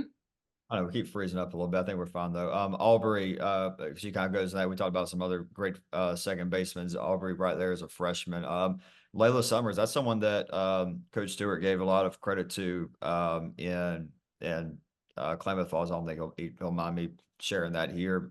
St. X was up there last year and gave Oregon Tech all they could handle. They had a really strong showing in Klamath Falls. We'll see if they can have another strong showing this year in Sioux Center. But here's a team that I'm sure was very nervous when it came down to opening round after falling to Dickinson State in the North Star. But the Bellevue Bruins, they're back and they're kicking with pretty good arms in the circle, Carly. Yeah. 2 very solid pitchers. Katie Cunningham looks like they're number 1, 1.78. And then right behind her, Savannah Gunn, 2.63. Pretty solid lineup. I like Atiana Rodriguez. She leads the lineup with 346, got 14 extra base hits. Alexa Seidel, 324, 9 home runs, 17 stolen bases. And Layla Fiskus, a little bit more than her. She's got 21 stolen bases. You know, Bellevue, they might Sure, do something. They could. They absolutely could. Carly, let's just briefly, not briefly. I mean, we can go in detail. We're not in any rush here. But let's take a look at it. Let's go ahead and start with you.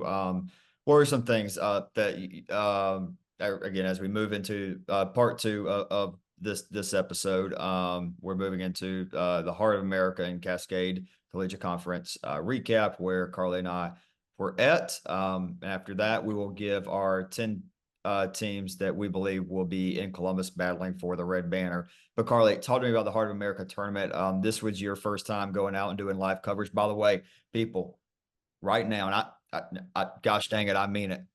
Clap it up for Carly Fitzer doing a hell of a job. A hell of a job. Great coverage. Great job, Carly. So proud of you. So proud of that. You did better than the first time I did live coverage. Trust me. You did a lot better than the first time I ever did any like post-game interview or anything like that. So phenomenal stuff. Super proud of you. Super proud of how, again, and I've told you this off air, but I want to say it on air, and people have told me this many times off air about how much you've added to the show this year, how much you've grown since the first episode. Remember at the beginning of the year, I told you, what I tell you, I said, give you 5 episodes and then give it 10. Next thing you know, it's 20. And now here we are. We're rocking. Yeah. Well, thank you. But kind of touching on that, I mean, I want to thank like the parents and the fans just for, I don't know, just the environment that they made so awesome. I mean, and thank you to everyone that, you know, said thank you to us for our coverage and just telling us that we're doing a good job. I mean, that means a lot to us that we put in a lot of time to this. Yeah. But getting into softball. Yep. CMU offense is insane. Like you touched on earlier, Madison White, absolute. I mean, I can't tell if she just has a really good eye or people don't want to pitch to her. Probably a little bit of both. No. Had a lot of walks on that final day and then a really loud 3-run bomb over the scoreboard. I don't know. A little bit, huh? I don't know if she wants to get into coaching. I mean, obviously she's going to be on here with us next year, which I'm super excited about. But gosh, I just feel like she'd be a heck of a softball coach. 100%. Moving on to another take though, Daly Garland, in my opinion, is one of the best 9-hole hitters in the country. Really? Really good turnover hitter in a lineup. Like, because I did not talk about her earlier, so I'm glad you mentioned that. Good stuff. Me and Matt, just every time she came up, we're just like, that's a really good turnover. Love it. In the lineup. Phenomenal. So hats off to Daly. Thoroughly impressed with Casey Jolly. You called it when we were talking about conference tournaments. 6 for 8, 4 RBIs, 2 doubles in the championship series against the Ravens. Just absolutely phenomenal to watch. And then Haley Ferris was untouchable for 10 innings against a very solid Ravens offense. And I mean, moving on to the other teams, Missouri Valley, very impressed with them. Came in as a 7 seed. I thought they played a little bit higher up than how they were ranked. Enjoyed watching them play. Um, Touched on it before, Grandview versus Baker. If you missed it, go back through my thread. I was very excited about it. Very cool plays within it. Great game. And then, like I said earlier, I mean, Wall Jasper can swing it. She recorded a hit in every single game this weekend. 2 for 3 with 2 RBIs against Baker. Overall, I was thoroughly impressed with the Heart of America. Nick, who helps put it on, very nice guy, doing a really good job over there.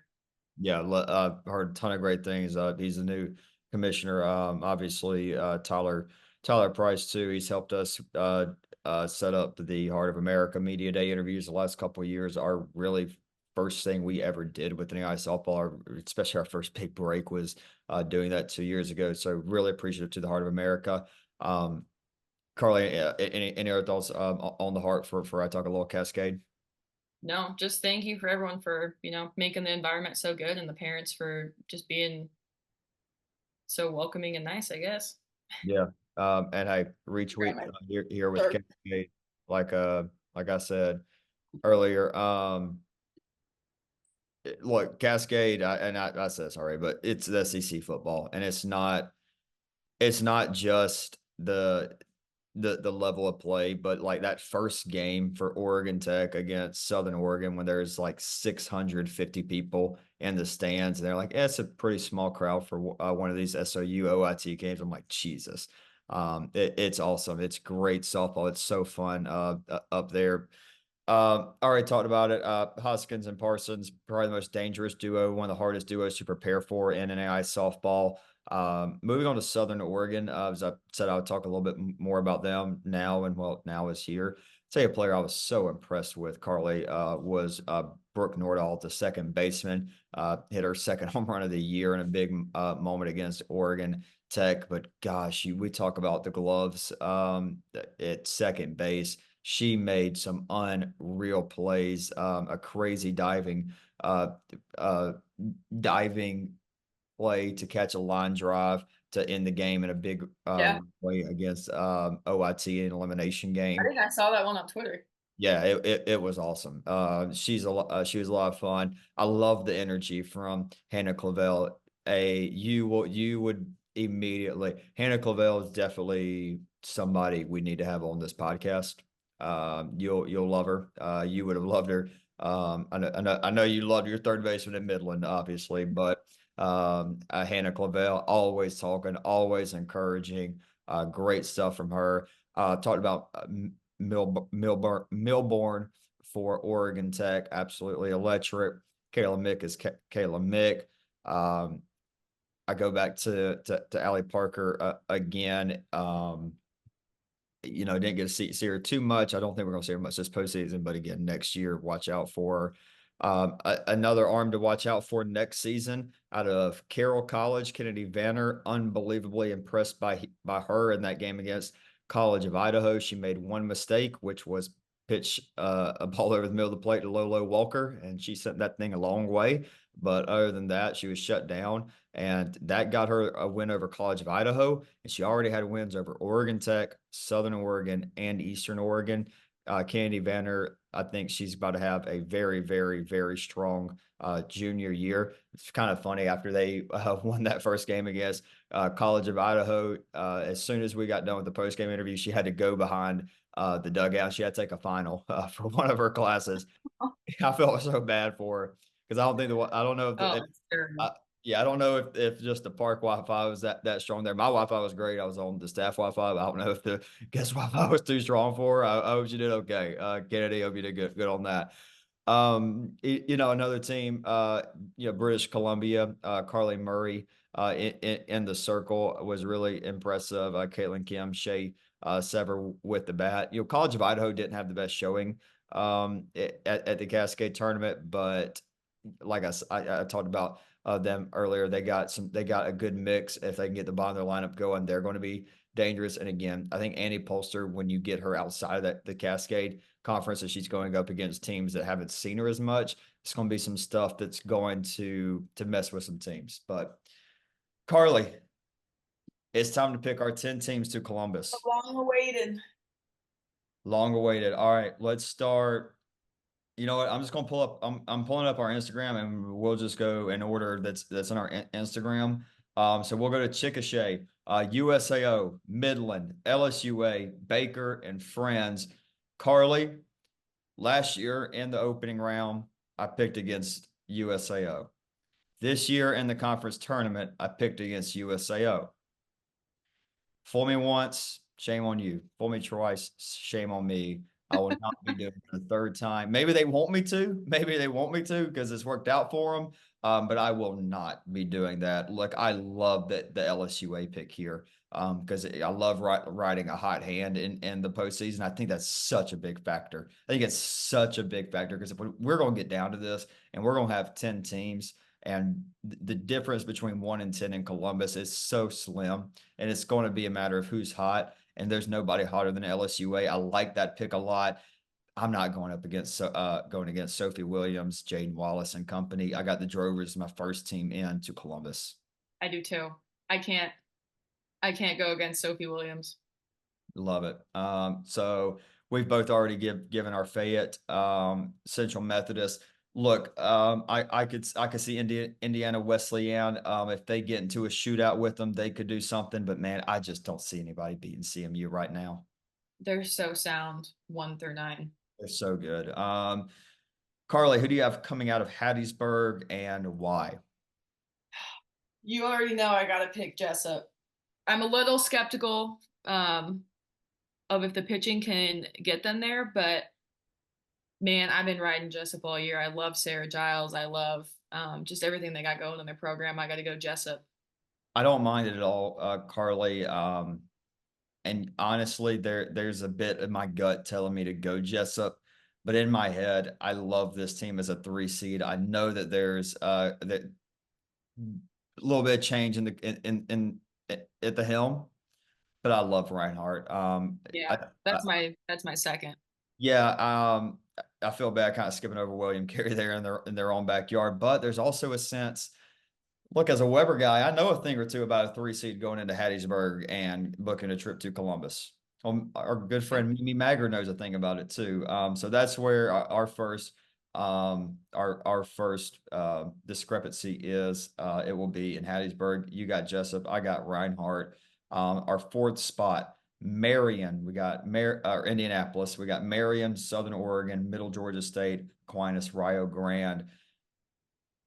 Carly, you go ahead. This is a tough one. This is one of the tougher ones to pick. I think I'm gonna ride Southern Oregon. I am too. And I as hate. much as I love Marion and just how talented they are. I'm not going against Southern Oregon. I'm telling you, I'm not until Southern Oregon gets knocked out of a postseason. I'm not picking against them. Yep. That may allude to a little something if they make it to the World Series. That I may go back on that, but at least for now in this opening round, I can't go against that team. I can't go against that coaching staff. No knock at all to the other ones, especially Scott Fleming and his staff there in Marion. But I got to rock with the Raiders. Have to. Yep. I'll take this one though. Klamath Falls, where we have Oregon Tech, Vanguard, St. Thomas, Embry-Riddle, Florida National. It's such a hard place to win at, especially out of conference. I like Vanguard to be able to go up there and make something shake, perhaps, but to go up there and beat the Owls twice in their own backyard, the way this team's been playing. I'm not going to say it was a disappointing conference tournament. They've won like what 3-4 in a row. They're looking to bring home their first red banner since 2011. Just is what it is there, and I'm rocking with the Owls.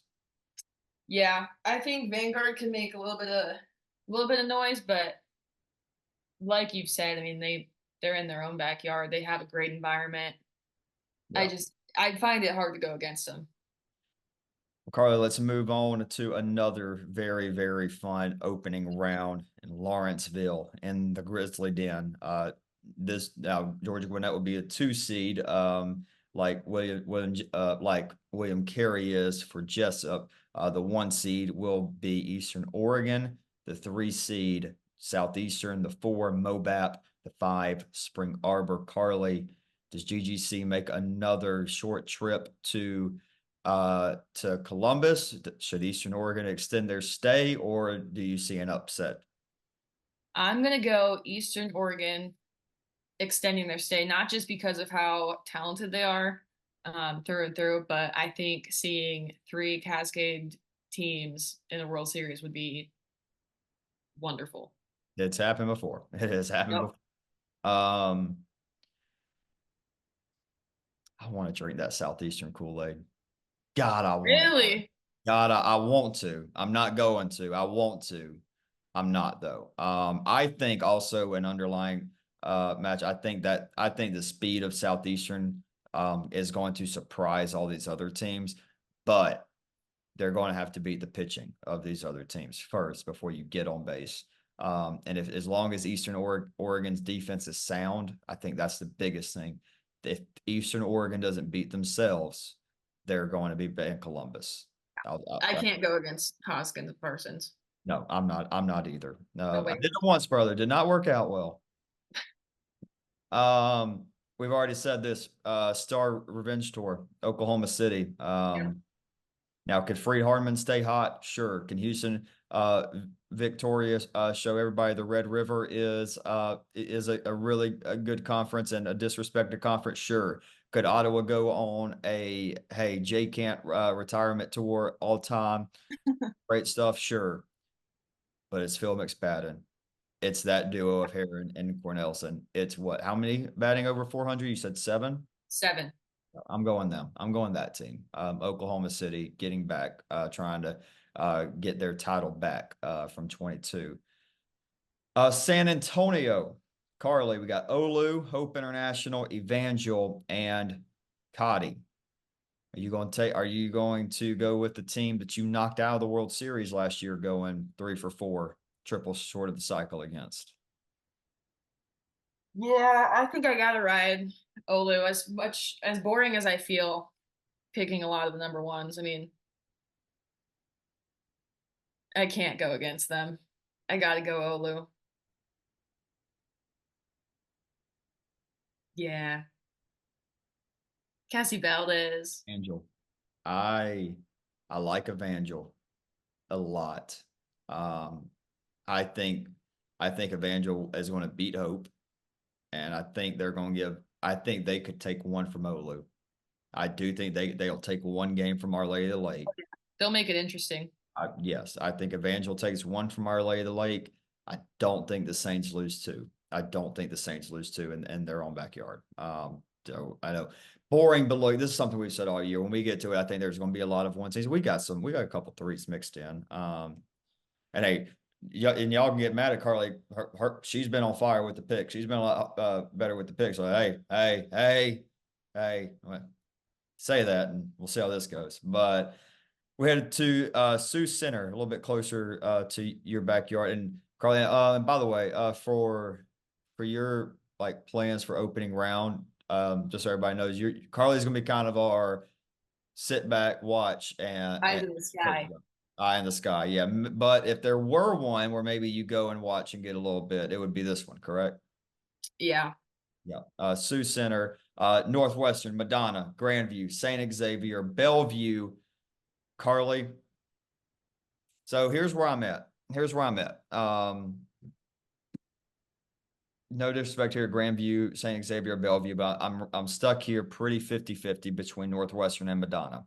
So I love Northwestern. I do. I love Northwestern. But when you pick a team to rock with, I mean, when as mad as I got about this team not being at the top 25 in the first polls, I got to stay rocking with them. I can't go against Madonna now. I can't turn my back on them. I think that this is probably my hardest decision as far as I have it narrowed down to 2 teams. I am going to go with Madonna, the 2 seed. I'm gonna have to rock with that too. I like it. I hate neither one of us picked Northwestern. I hate it, I but know. I want to. Something in me is just screaming Madonna. yeah, I hear you. 20-0 in a conference is really hard. Yeah, yeah. Last one where I'm heading: Williamsburg, Kentucky, Cumberland's, Benedictine, Coastal Georgia, Tennessee Wesleyan, and St. Francis. I think a large part of this is which Tally Burgess do we get? Are we getting healthy, good to go, slinging at Tally Burgess? If it's that, easy rocking with the Pat. I'm sorry, I don't want to say easy rocking with the Pats because whoever comes out of that 2-3, I'm sorry, that 4-5, I could see maybe, but eventually I could see Cumberland's going up against a 2-3 of Benedictine or Coastal Georgia. Work's going to be cut out for you.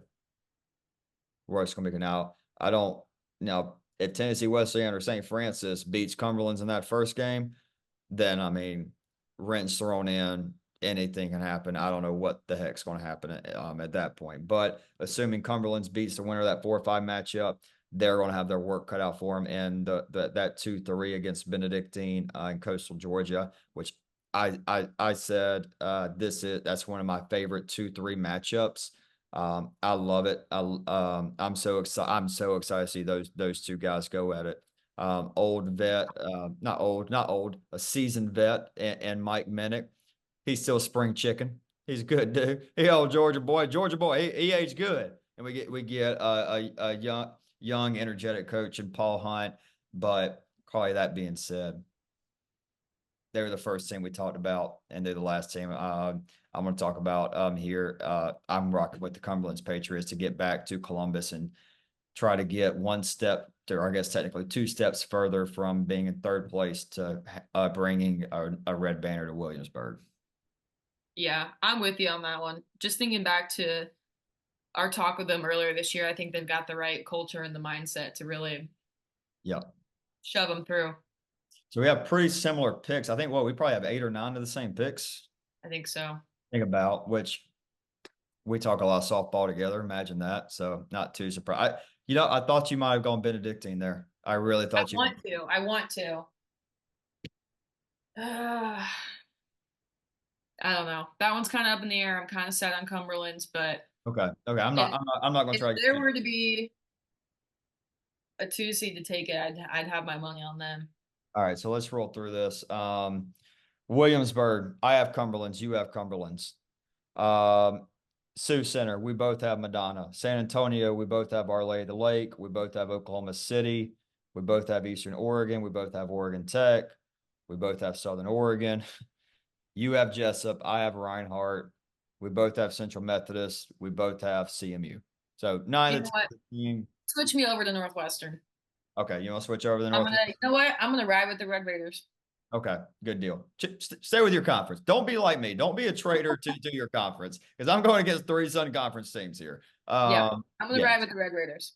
Okay, there we go. So at least we have a couple different, which is good. Which is good. All right. Well, that's going to end the episode, I think. Carly, God, you excited? Dude, I'm so excited. Let's get after it. All right. Thank you all for tuning in. We'll be back. Let's see, opening rounds in the 16th. Is that next Wednesday? Yeah, let me go to my calendar. Yeah, a Thursday. The 16th. We will plan. How about we plan on? Let's plan on Monday the 20th. We put out our opening round recap and World Series preview. Yeah. Oh, yeah, that'll work. That'll work. Because I'm driving so Saturday I'm going from Florida to Georgia, and then Sunday I'm gonna go Georgia to Kentucky. So yeah, there you go. I'll just record from the hotel sometime Sunday. All right. Works All right. Good deal. So Monday, the 20th, we'll have our World Series preview. Thank you so much for tuning in. Please subscribe to the YouTube, Instagram, Twitter. It's about to be popping. Look, NAIA SB, we put it out there. Everybody listening, y'all decide how big this thing gets. Y'all decide how much our sport grows. So y'all get after it. Hit that subscribe button, hit the follow button. Thank you all for tuning into another episode.